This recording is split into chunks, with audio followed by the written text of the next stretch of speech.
Hubungan antara Rusia dan Hamas semakin dekat di tengah konflik Israel di Gaza. Bahkan Hamas disebut akan memberikan hadiah untuk Presiden Vladimir Putin seusai mencapai hasil spesifik dari sebuah pertemuan.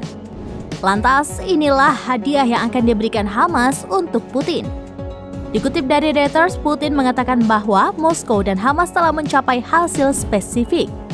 Hal tersebut disampaikan Putin kepada para pemimpin komunitas Yahudi Rusia pada Rabu 7 Februari.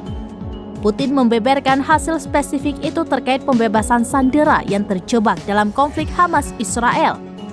Adapun hasil spesifik itu tercipta seusai Rusia memanfaatkan kontaknya dengan sayap politik Hamas. Putin mengatakan Kementerian Luar Negeri Moskow telah bertemu dengan sayap politik Hamas. Ia mengatakan warga negara Rusia yang disandera Hamas akan dibebaskan. Namun Putin mengaku Rusia juga berupaya membantu orang lain dalam pembebasan sandera tersebut. Dalam pernyataannya, Putin juga kembali menegaskan dukungannya terhadap negara Palestina. Sebaliknya, Putin mengkritik tindakan militer Israel di jalur Gaza. Bahkan Moskow mengatakan kekerasan di Timur Tengah merupakan cerminan dari kegagalan kebijakan Amerika Serikat di wilayah tersebut.